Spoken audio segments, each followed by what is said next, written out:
Ensma mayemo makwa bamra Adom TV kase so eye donhwe kase ene de ebro baby bia wo bia na ensem ne di kan di hwe na editi eno ne abone bede edenam aye de bro na ensem ne di mwakotene bi ene se IMF for aba mountains maba betudwa so o man hye Ghana se chinchina chia yenka se ebia no ma bi wa yentimi mane ma o man yi mu ene nchiwa show a asori wo ho ne nyina mu enchimu ye de bebro yefru a na afi ye de ani achemo memu mrahye bedwafie Speaker of Parliament de atudwa se afi akohumasika 2024 budget no se se de yaje atum sanso ne yefru an krakra no ne akwakoye China adehye ene Ghana adehye bi o makotu efom agudie abran na mrakwan so samri empanyufo achewo mo a emra ne omu di se de se na efata insembi eka we hu na me obidum bi edukumi anwumre making kind ede ama yebeda ho ba yeba yibenya daage na afi yede ensem ne nchiremu abro memo akwaba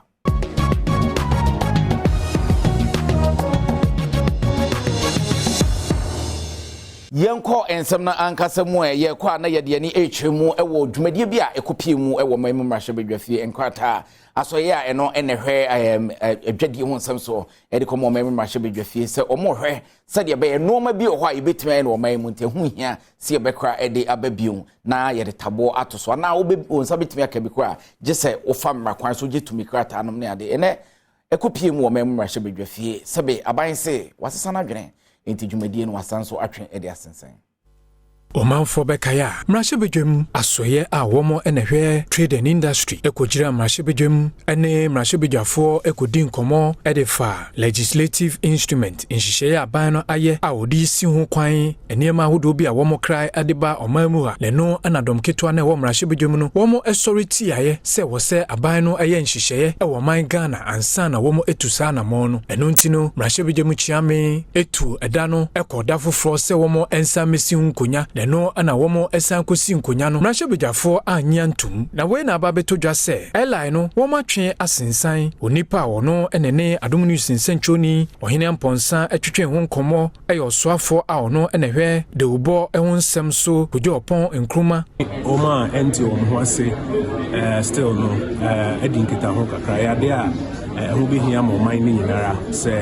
enema ibetumi aye wa ha no ya de na ya tete sene ya krakra fi amanone no eso odi kaning ko bebre they are running from stakeholders say nkomo bam say ewie ye na ode beto floor no so kosa kakra still aba yefre wane de ani chemu e wonsem foforo mo International Monetary Fund IMF empanyufo e de atodwa se enya de Ghana yebetumi akase no ma bi ho a ye mane ma omayimu na die enti in IMF for ensemi omso de omho agima Adom TV kase ye de nchemu ebro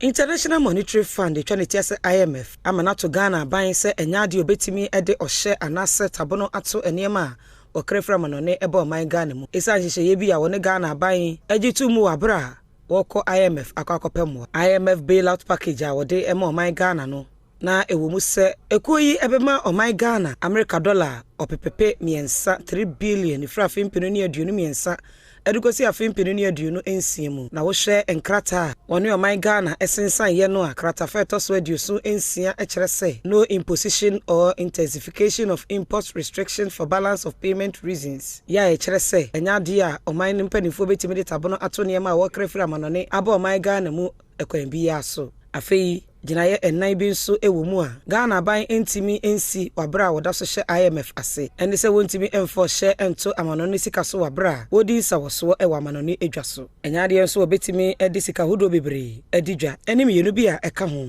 na ekoyi sisudua se saa ne yeman a waboboso ewo kratafa eduoso ensia mu no obeti wani ahwe ne yie pa yemfri ona afa yenkopie mu ewo omamu mrahye bedwafie ebiu no omamu mrahye bedwafie afi akohoma sika a aban edikotu dwa 2024 budget no afi de abrewai puma kwema masamra mekasa ide empanyufo age atom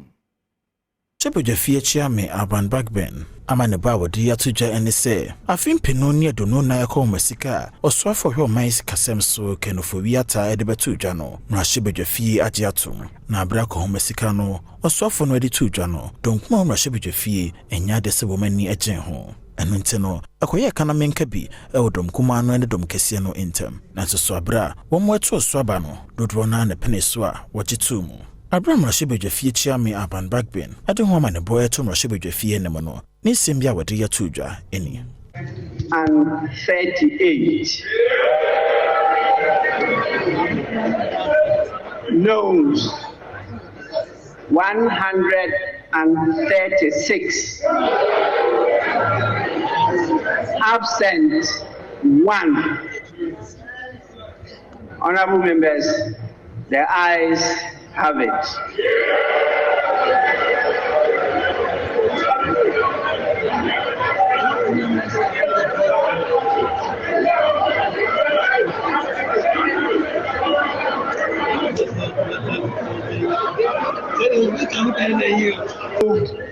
The budget statement and economic policy of the government for the year ending 31st December 2024.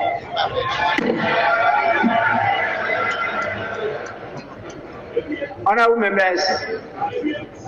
the issue raised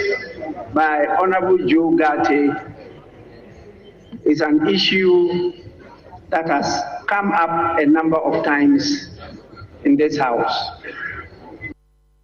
Uncle Proscoy and Cranko Pomo Copima, a dreadful ho, Samray Omobofu, Omhune say, as a AM4%, we're cover for a battery. Now, we are so to me for Timua, and away sad and on Ninada, and it's a baby Omotio, almost the AM4, so moon 2 free ho, na ho, in Inchinu, showing Ninada Akopi, AdomTV Cassia, your call, your neighbor for nitrogen.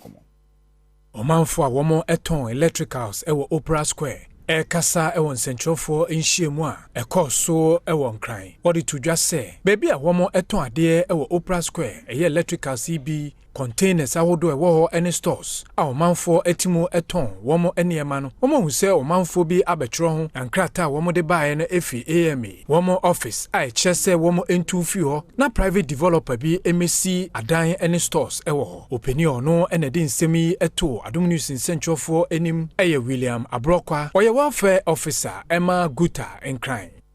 Nisanti Omuni enipabi ebinumo ayapam ama sabre omude kata abafenfam containers ya ewo Opera Square aha eho Metro Mass office park no babia adwadifo Yawo Opera Accra Business Center ya pakia no omse omo babaje na omo de asidan Adom News in Central for ene adwadifo a womoton electrical CB wo ho etwetwe nkomo asase ejina so yi Opera government land Metro Mass na higher Metro Mass opanyi kofo ene de baaye na atames baaye obeto aso mama baaye obeto aso afina nanado aba na do mele so ana yehu say ya church dan hu say obi ba betonton dan no abegugu asisi dan enti yenti ase be be waka wonyende nya eska nya bu akuta do bu wakola kesi efe noko bi atone wode wo cha ticket apelases kama ko kani ba mashi agbena no wo wonyeme o ba ho na ba yewu no wake dabi nya kwa ajo otogba Yefra ne de ni hremu ewo baby a galamse bi akoso koria se apagya ama China adehye bi ene Ghana adehye makomako ensia samra meka se emra ka wo emra no di se na efata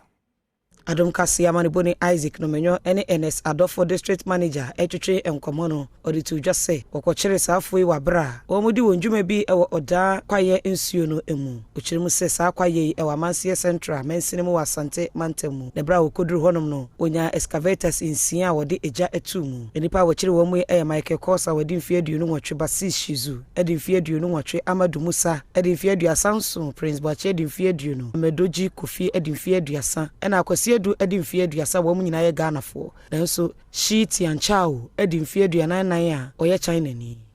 amse nyanti yese kofu bi abogura ye kwaye ya oda River Forest Museum ai ben ehia ya ne bonsu ewa Manchester Central patemu ti tu hwana mo ekwo eno anapa I organize a rapid response team no nipa be 20 I free dunkwa asimfo suru carrier ene empire so ye don ko kwaye no ye kwaye so na yampa ye kwaye no ehu say na excavators ne sia ne machines ahora o de galamsey di wo asa no mani nyina no team no edija to mu ehye ni nyina se be yankrofo no entimu sama ho mefa asa no ma no afa ni boni ana wodi wo kwae no ti yechi nipa no enson emusia Ghana for ana mu ba ko ye China ni na Adom TV kase ne guso ayede ma no ye bedan ye ho ne akohwe aboafo nkrato abaye ba ye beto aso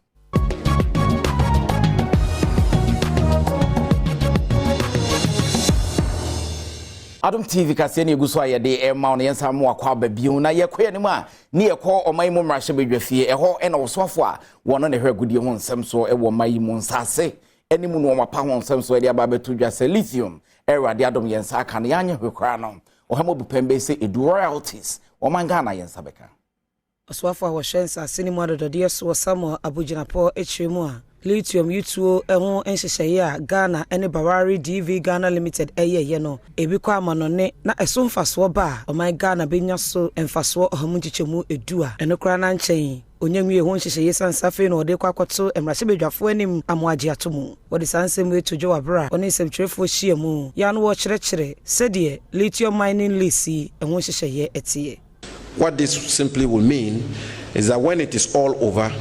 Bawari DV Limited, the holder of this mineral right of lithium, Ghanaian and state participation will be 30%. Foreign participation will be a maximum of 70%, but Ghanaian participation will be a minimum of 30%. This has never happened in the history of our country in respect of any mineral.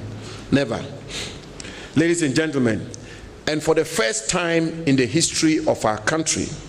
a mining lease contains provisions for the establishment of a refinery, that is value addition and beneficiation. This mining lease has provision which insists that a refinery will be established here in Ghana for processing of this lithium, this mineral. This has never happened. This is the first time. And wachi penipa oda minerals commissioner no Ora Martin kwakwa yisi eka de to aso se wo show my Ghana ohamu chichemu du mfaso wo benya free lithium yi eso a ode to ebiman wo do so Ghana de no eso pa eche wo mu a etu sa afoma gudie ni nyina. So we are charging 10%. Means I've made life easy by providing the various clauses in the agreement so that you don't spend your time reading that 40-page document. So if you go to clause 20, you find it there. Australia is 5%. But Australia, as we speak, produces at least half of the world's lithium. And then, of course, Mali, 6%. And then Zimbabwe, 5%. You go to Mali, there's a project called Gulamina. It is 3 times the size of Ewoya, 3 times, 1 million tons. We are doing 350. Yeguso awo lithium ensensem no emu nipa ni bi nsema no mo kan sa adenti na o manga na nka be ya anka ye anka sa yenye se yetu ne anoa ne de akwam no ne esanse no no yebetimi aye osofo a won na hwensase ho nsem so de atodwa se beden se sa de ne betimi abem. It will be recalled that the policy statement presented to Parliament last year considered the option of establishing an entity along the lines of the Ghana Integrated Aluminium Development Corporation, GIADEC, and the Ghana Integrated Iron and Steel Development Corporation, GISDEC. However, the volumes of the mineral we have currently and our quest to ensure optimal benefit for the exploitation of this mineral meant that that option was not feasible for several considerations. Firstly, globally, only China has an end-to-end lithium value chain. This is why we have instituted in this transaction the retention of a significant part of the value chain, which we will work systematically to eventually construct here in our country the full value chain for lithium. Yanko yanim na fe yemfe ya ninchiremu ewo nsanfufuru ma wapadwumadie bi hontoma ewo mayimu e friends Supreme Taxi eno eye online taxi a ebeba se de be ya wo ye hyenkani a obetimi de ho agim na fe nso no se wo ye passenger wonim se wasom betimi adwo Supreme Taxi Jumekuo no ede nema papa ena ebre a driver for ene omanfo sene womo ene omu bedidwa ope taxi a ede obefri bebi awo akọ bebi fufura womo bo omo homoden pa na safety nso de womo di makotene abram penifo ewo Jumekuo nim epaw Supreme Taxi ano ewo La Paz operations manager ema Jumekuo no ede tudwa se womo nhihye awodo ede ma a driver for company hunu se drivers ebre commissions are charging omo okrum no very competitive, very high. Into the lowest commissions are back to make drivers make more money in their pocket. Most of ride-hailing apps almost safety features, but here the feature back account, the idea account is say you batim SOS batima say driver no omunya accident and now say BBC or trip no swa omu miasa batim na office bebe boa driver no. For every 10 trips or bia unya 300 cedis. Also said driver refer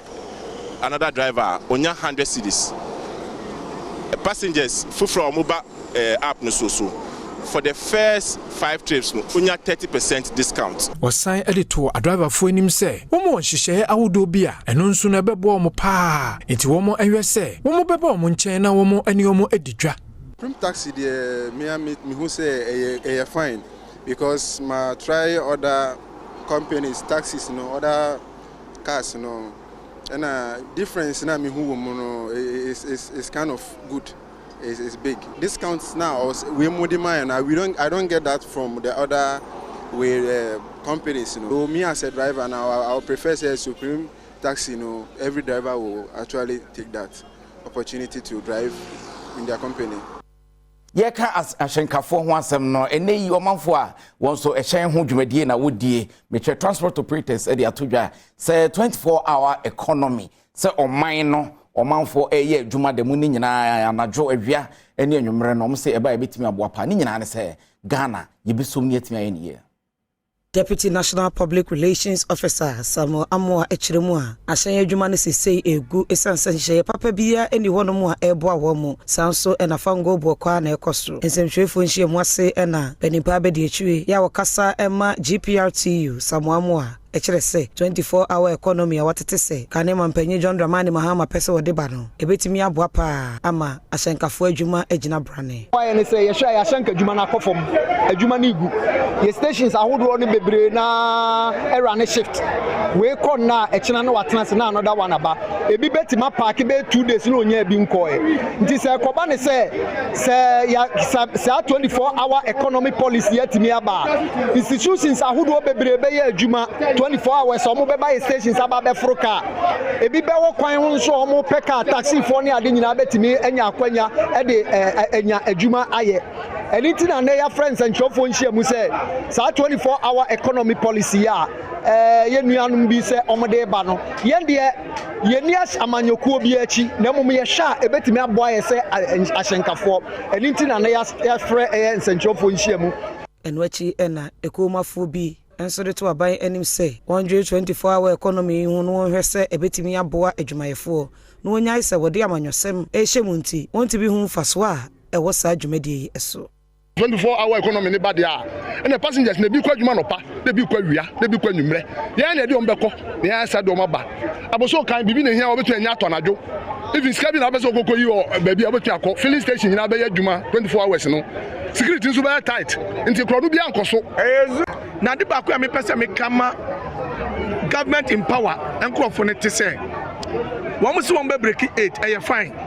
by one Yefra ne yakobambo mu ensemu national security samra make us we share event organizers oma ye bedi bronyan omo bekeka dwumadi ase ani ama no watwetwe nkomo no ma wodo so hwe bambo mu ensemu said ye be ya afi bronyan no dwumadi bekoso ne mu basabasa yibia ema na homene so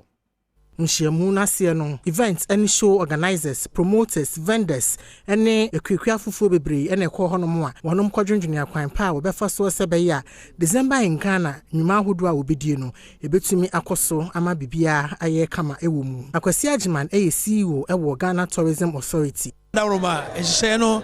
koye wo hwe ahoboabo ya boabo ho ye ne event organizers no say Nyameton Superguswa, you so by here,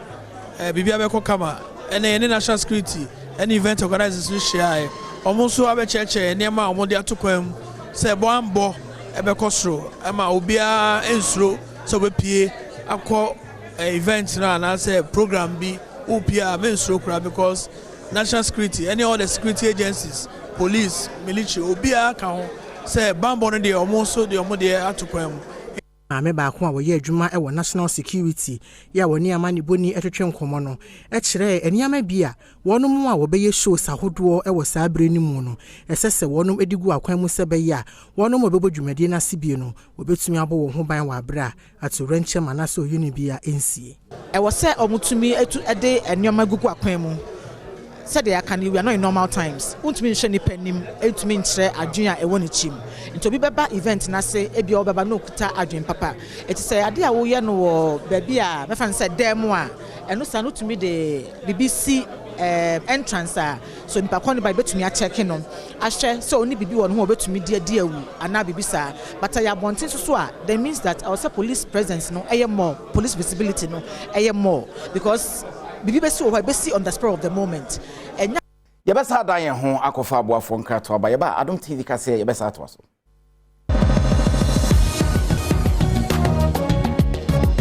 yɛmmakɔ ababio Adom TV kase ne eguso ayɛde ɛma no empomde mu nsɛm yɛbɔ ɛde awuramu dia ne ɛkɔ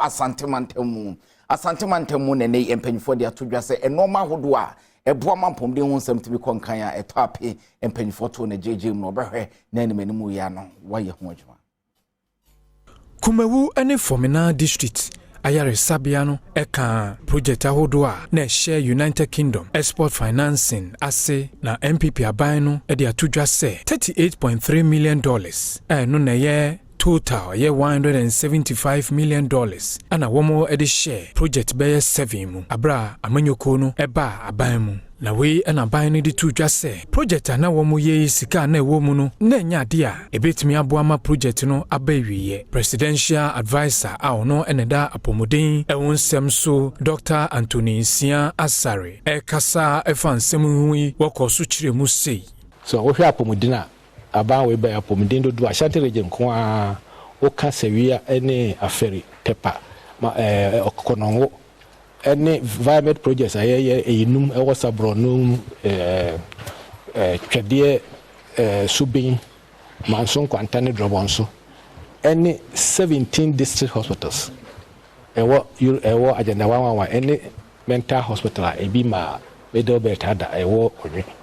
okabo ma 19 now the 5 na ka hona is 24 now the 2 ya ka hona is 26 was signed to just say ayaresabia na ewo Fomina ana eno nso no sikeyia na womo edidi hu dwuma no na eno nso no edube 95%. na the Fomina ene eno de yura bahama na kofa bae ba wo ntimi anwie eye hospital sisia omo ye ba akopɛ sike ba na kakakra bi nti de awie ese Fomina awie a omo ye mo adwuma aka se yura president be ko na afi okoye commission was signed to just say we project ya wode atutudwe ya ayaresabia be 18 I share agenda 111 aban project no emu no eno nso no womo eye ewo sampatemu Kumawu eso are ready a omo ye testing of the equipment na nso e be commission very soon I say minister of Ghana has appointing for ekoye adwuma ho nyina to omo ye testing ye training or equipment no ni nso be ready ni a commission to the nso ka ho a 28 Ejade mu nsam ye mu nwere mo MTN business for Omaka China MTN business omo se omo da omanfo ase esanse mfiempinu ne aduonu miensa sadi omanfo ne osihwebom na kyese enwanwa eno nam so ama abasobode ene asedakese pa na MTN business for omo de omanfo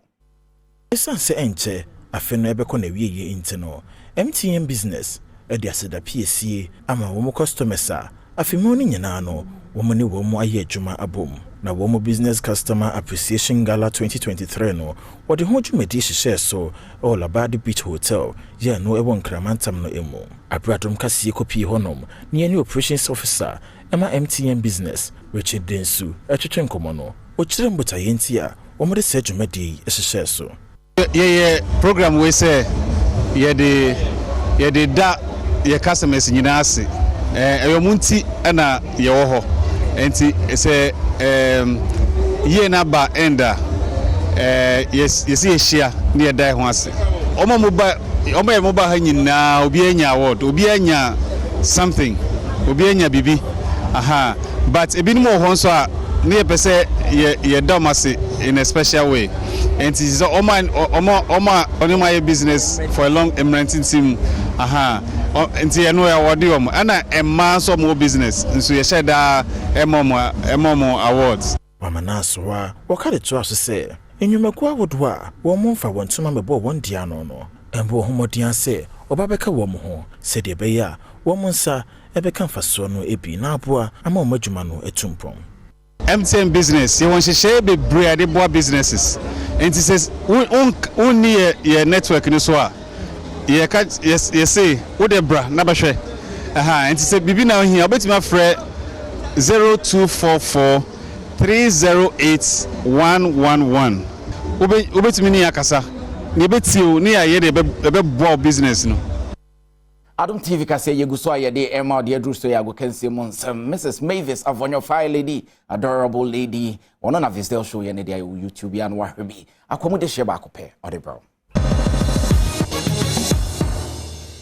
Oma kwa ba de ba ago kanse so Mavis Avonyo fine lady, adorable lady. Fisdal Papa Biasida and Miss Goldie's Boutique was Santa Maria Blue Kiosk Junction Huaukwa Watitinia Mano Sushim Christmas sales neguswa ekosoko na kotoniama ohona fire ohu nefe bisuche amanfo na bibia enkonkan me konsem no mudi asha and said the Black Queens of Ghana womo etimi aba bepiem wo man Ghana mu ene anope 11 senia medi etudwa enra ne Chelsea womutimi eko Namibia ne womo ekokon ya ma Namibia for hye womo de nenso so no etimi qualify we need on 3-2 aggregate etimi qualifier 5 years ni ayentimi enko eye the Nations Cup and say WAFCON no yebetimi akọ Sergio Manucho inchetremu hene atwetrem yenti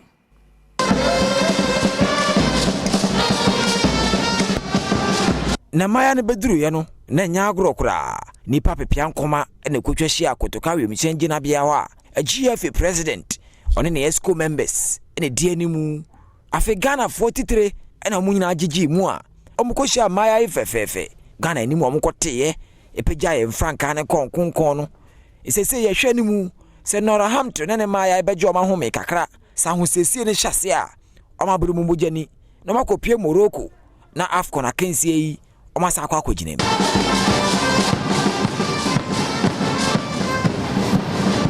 Diamede dia ma akra no hye ne nsem die ma esi womo ewa akono Africa kentu a womo guso a womo bom homoden shronkopa no wonim se Kumase eye Babanyara Sports Stadium eho na eye womo ho ma guso de akensie ne hye so nyame adom ochno mo ne Young Africans and best so champion coach eye Adoti wotremu a wone ne mrante no womo aye krado panya de se womo bu womo opponents no abonfi akra na so won beje 3 points no e de ama womo the league law speaks to me as a coach. They need to prepare or they need to set up because at the tail end, 2 teams will qualify to the next round. So looking at the table, I can only say preparation is ongoing. I have respect for my opponent. Yanga is a team, I've met them before, I played them before. Years back, 2016, if my memory serves me right. But encountering them this time around, I've observed them well. They're a good side, I must say. The pitch tomorrow will decide as to who carries the day. Ensem kakra me international producers boaboano ema mede ebrewi ni na me director adorable Prem Sobre etumitum kama edebrewi shia me Mavis Avonyo fa lady adorable lady Visdal Papa bi na minua be makwaku edukumi ema ni shia na wo mfre ne bra kwaku wode de aka net was ne shara dan fan sankan fide enigide mu nsem ye mo enfenwe mu Celestine Donko eye gospel nyumtuni ewo mayimu na ensema Nigeria nyumtuni Nathaniel Basi ebe kan sanka be yanka nyumtofo dodo na enkanka wona woto nyamnyom anka wonto wonyum ewo brofo mu no ono so abambonten abekasa ede afa ho. Sometimes it's so sad. You receive a call for an event, there are about 5 Nigerian artists on it, and you know that they are paying them huge sums of amount. But the moment you put your cash on the table, That is the end of that conversation. Wow. It's so sad. It's so sad. So our pastors are allowing our Nigerian artists to penetrate in our country. Our media space is also playing them for free. They don't pay parula, but their songs are doing well here. Trust me, no matter how famous you are or how anointed or powerful you are, if the media does not play your song, if you don't push your song, these days we have our social media and our online promotions are able to help us target areas. So if you don't pay money to target the regions, they can't hear your song. So our media space has given Nigerians a very fertile ground, and they are actually thriving. They can now come here and host concerts and fill the stadium. You are really doing a good job for the Nigerians. You are playing their song. You are making them popular. You are making their concerts sell out in Ghana. Yes, one can say to who you born we are Celestine Donko and no Mamenkayo. Say answer obeda na so twetwusen na pepsodent na we be twetwusen ya possible papa ye wo heba e wo ho ai no boa ma senate mi ade ne wo chako e boa ma senate mi pai fita o mo na so yasene ene kase na ha ne adisie mi din di obidum bie edokumi me na me somwo adom do me ya wo chena da ye besan so hwebio ya kra mo nyina.